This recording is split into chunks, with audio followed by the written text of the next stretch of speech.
දැන් කොහොමද ඇමතිතුමාගෙන් ලැබිච්ච පිළිතුර? ඇමතිතුමාගෙන් ලැබිච්ච පිළිතුර ඉතා සාර්ථකයි. අපි ලිඛිතව ඒ සියලු තාක්ෂණික කරුණු ගොනු කළා විශේෂ සංදේශයක් බාර දුන්නා අමාත්‍යතුමාට. ඊට පළමුවෙන්ම අපි ජනාධිපති ලේකම්තුමා හම්බුණා. ජනාධිපති අතිරේක ලේකම් කෙනෙක්. එතුමා හම්බුණාට පස්සේ විනාඩි 30කින් අපිට මේ මූලික අවස්ථාවේ ලබා දුන්නා අමාත්‍යතුමත් එක්ක සාකච්ඡාවකට. ඉන්න අනතුරුව අපි මේ සාකච්ඡාවට නිරත වුණා. විනාඩි 10කට අපිට දුන්නු සාකච්ඡාව පැයකමාරක් පමණ ඇමතිතුමා අපිට සාකච්ඡාව ලබා දුන්නා. ඉතා සාර්ථකව ඉතා හොඳ ප්‍රගතිශීලී සාකච්ඡාවක් බාටපත් වුණා. ඒ අපි මූලිකවම තාක්ෂණික කරුණු නිවැරදි විදියට තාක්ෂණික කරුණු ඉදිරිපත් කරා. මේක තවම මම කියනවා පුනර්ජනනීය බලශක්තිය සුරකීමේ සංවර්ධන පෙරමුණ සහ පුනර්ජනනීය බලශක්තිය කියන්නේ මූලිකවම මේ කර්මාන්තයක් විදියට මේ පුනර්ජනනීය බලශක්තිය ආරක්ෂා කර ගැනීම සහ අපේ වගකීම වෙනවා. ඒකට පවතින රජයේ විදියට අමාත්‍යවරයා අදහස් දුන්නා අපිට ඒගොල්ලන්ගේ තාක්ෂණික කරුණුත් අපේ එකතු කරගෙන ඉදිරි වැඩපිළිවෙල සාර්ථක කරගන්න මේ වෘත්තිකයන් සහ සියලු ආයතන ආරක්ෂා කරමින් මේ වැඩපිළිවෙල ඉස්සරහට කරගෙන යන්න මූලික ශක්තිය ලබා දෙනවා කියලා. මේ ක්ෂේත්‍රයේ ඉදිරි දිනුවක් බලන්න මේ රජයේ නැතවීමක් තියෙනවා කියලා පැහැදිලිවම මේ රජයේ යම් වැඩපිළිවෙල තුල ඊටාම කෙටි කාලයක් තුල අපිට මූලිකවම සාකච්ඡාවක් අමාත්‍යවරයාගෙන් ලැබීම ගැනත් ජනාධිපති ලේකම්තුමා නිවැරදි විදියට මැදිහත් වෙලා ඒ අදාළ කටයුතු මූලිකවම නිවැරදි විදියට මැදිහත් වෙලා අදාළ කටයුතු මූලිකව ලබා දීම සම්බන්ධව අපි මූලිකවම ස්තුතිවන්ත වෙනවා ජනාධිපති අතිරේක ලේකම්තුමාටත් ඉන්න අතර විදුලි බල අමාත්‍යතුමාටත් අපේ ඉදිරි වැඩ කටයුතු කොහොමද ඉදිරියේදී ජනාධිපතිතුමා හමු වෙන්න අපි අපේක්ෂා කරනවා. නමුත් මේ වැඩපිළිවෙලත් එක්ක මේ තියෙන කටයුතුත් එක්ක නිවැරදි විදියට අපිට අදහස් ඕමාරු කර ගැනීමට සහ ඒ අපේ ආයතන වශයෙන් සහ සියලු මූලික ගැටලු සියලු විදුලි බල මණ්ඩල සහ සියලු ආයතනත් එක්ක තිබිච්ච තාක්ෂණික ගැටලු නිවැරදි කර ගැනීමට විදුලි බල ඇමතුමාගේ විශේෂ උපදෙස් අපිට ලැබුණා. නිවැරදි විදියට වැඩ කිරීම සඳහා ඉදිරියට වැඩ කටයුතු කරගෙන යාම සඳහා මූලික කටයුතු සම්බන්ධව. ඔබතුමාලගේ කොහොමද කටයුතු බලාපොරොත්තු අපේ ඉදිරි කටයුතු සඳහා බලාපොරොත්තු වෙන පවතින රජයත් එක්ක සහයෝගයෙන් වැඩ කිරීම සහ එහිට අදාළ තාක්ෂණික කරුණු නිවැරදි විදියට කළමනාකරණය කළා අපේ තාක්ෂණික කමිටුවේ මූලික දායකත්වයෙන් රජය සහ ඒ සියලු ආයතනයන් එක්ක සාකච්ඡා කළ නිවැරදි විදියට අදාළ වැඩ කටයුතු නිවැරදි විදියට තාක්ෂණිකව ක්‍රියාත්මක කිරීමට. මේ රජයත් එක්ක සහයෝගයෙන් මේ කටයුතු සාකච්ඡා කරනවා. නමුත් සමහර පාර්ශ්ව ඉන්නවා වේදනය කරන කට්ටිය මේ පුනර්ජනක බලශක්තිය ගැන වේදනය කරන කට්ටිය මේ රජය උනන්දුවක් නැහැ. ඒකට පිළිතුරක් දෙන්න පුළුවන්. අපි කියනවා මෙහෙමයි රජයක් විදියට සහ යම් දුර්වලතා රජයන් විදියට සහ එක ප්‍රශ්න තිබෙනවා. ඒ ප්‍රශ්න නිවැරදි කර ගැනීම සඳහා අපි මූලිකවම රජයත් එක්ක සාකච්ඡා කරා.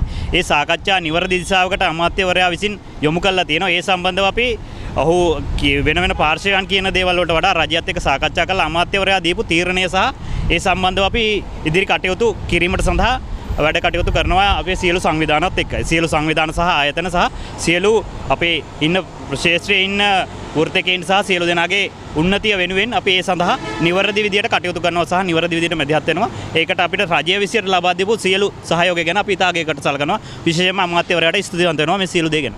Thank you. ඔබතුමන්ලා මොන වගේ දෙයක්ද ජනාධිපතිතුමාගෙන් බලාපොරොත්තු වෙන සහ ඊගාවට අමාත්‍යතුමා සමග සාකච්ඡාවේදී මොන වගේ සාධනීය පිළිතුරක් ලැබුණා මොකක්ද ඉදිරියට යන ගමන?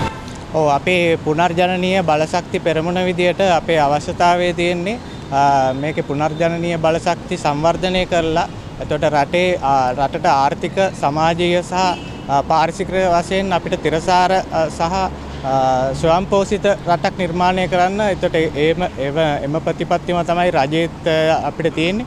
එතකොට රජය සහ අපි දෙගොල්ලම සහයෝගයෙන් වැඩ කරලා එතකොට එම ප්‍රතිපත්ති සහ අරමුණු යථාර්ථයක් බවට පත් කර ගැනීමට සඳහා තමයි අපිට මේ සාකච්ඡාව අපි අද කරන්න යෙදුනේ. ඒතර දෙපාර්ශ්වයෙන්ම පොදු කරුණු ඉදිරිපත් කළා අපිට මේ සාකච්ඡාව හිතුවට වඩා අද සාර්ථක කරගන්න ලැබුණා. ක්ෂේත්‍රයේ තාක්ෂණික ගැටලු සම්බන්ධයෙන් යම් උපදේශන ලබා දෙන්න රජයට ඔබතුමාලා මැදිහත් වෙනවද?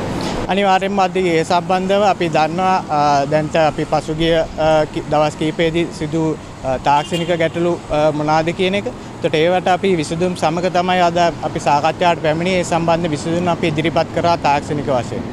දැන් මේක රටක් ගොඩනගන්න පුළුවන් ක්ෂේත්‍රයක්. මේ උපදේශ තුලින් මේ රජයේ ඔබතුමාලාගේ යෝජනා පිළිඅරගෙන හොඳ ගමනක් යයි කියලා බලාපොරොත්තු වෙනවද? අනිවාර්යයෙන්ම ඒ යෝජනා ඒකට සතුටින් බාරගත්තා සහ ඒකට ඒ සමගින් තවත් දුරටත් රජයට සහාය වෙන මෙන්න ඉල්ලා සිටියා. ඒකට අපි මේ පෙරමුණ වශයෙන් අපි දිගටම මේ පියවරවල් ඉදිරියට කරගෙන යන්න බලාපොරොත්තු වෙනවා. රජයේ හැටියට දෙවි කාලයක් තුළ මෙවැනි ක්ෂේත්‍රයක් තුළ යම් ස්ථාවර තත්ත්වයකට පැමිණලා තියෙනවා කියලා ඔබතුමාලා විශ්වාස කරනවා. ඒකට අනිවාර්යයෙන්ම අද අපි තිබ්බ සාකච්ඡා අනුව අපිට පෙනී ගිය ප්‍රධානම කරුණක් තමයි රජය වෙනුවෙන් කටයුතු කරමින් සිටිනවා. ඒකට අපේ ශ්‍රී ලංකා පුරවැසියෝ විදියට ඒකට අපෙත් වගකීම් වන්නේ සම්බන්ධව දායක වෙමින් කලින් කිව් විදියට තිරසාර රටක් නිර්මාණය කරන්න සහයෝගය ලබා දෙන්න. ක්ෂේත්‍ර සම්බන්ධයෙන් පරිසරයේ දැන් අද යන්නගේ ජනාධිපති ලේකම් කාර්යාලයේ ජනාධිපතිතුමා හම්බෙන්නේ ඊට පස්සේ මොකද්ද මේ මෙතෙන්ට එන්නේ? එතන ලේකම්තුමා අපිට මේක ජාතික අවශ්‍යතාවයක් නිසා ඇමතිතුමත් එක්ක හදිස්සියෙම අවස්ථාවක් හදලා දුන්නා අපිට කතා කරන්න. ඒක අපි බොහොම සුහදව ප්‍රගතිශීලීව පැය එකමාරකට වැඩිය අපිට ඇමතිතුමත් එක්ක කතා කරන්න හම්බුණා. දෙපැත්තෙම ප්‍රශ්නයි දෙපැත්තෙම පිළිතුරයි අපි සාකච්ඡා කරගත්තා. ඔබතුමන්ලා කරපු ඉල්ලීම් සාර්ථක වුණාද යම් සාධනීය තත්ත්වයක් අද ඇති වුණාද? ඔබතුමා මොන පැහැදිලි කළේ? ඔව් අපි දෙපාර්ශ්වෙම තියෙන ප්‍රශ්න අපිට තේරුම් ගියා. අපි ඇමතිතුමාට කිව්වා අපිට කරන්න පුළුවන් උදව් රට වෙනුවෙන්. ඇමතිතුමාත් අපිට certain challenges දුන්නා. සමහර challenges දුන්නා. අපි ඒවට පිළිතුරු හොයා ගන්න ඕන. ඒක නිසා ඉදිරියට යන්න අවසානයේ පැය එකමාරකට පස්සේ ඉදිරියට යන්න පුළුවන් මාර්ගයක් අපිට පෙනිලා තියෙනවා දැන්. ඒ වෙනුවෙන් අපි ඉදිරියට වැඩ කරන්න බලාපොරොත්තු වෙන ඇමතිතුමායි සුනිත්‍ය බලධාරියත් එක්ක සස්ටේනබල් එනර්ජි ඔතොරිටියත් එක්ක අපිට නැති වුණේ මෙතන විදුලි බල මණ්ඩලයේ කවුරුත් හිටියන අපි තවත් හොඳයි මේ වගේ සාකච්ඡාව දිගටම යන්න ඕන නිරතුරුව යන්න ඕන කියලා තමයි අපිට තේරුම් ගියේ.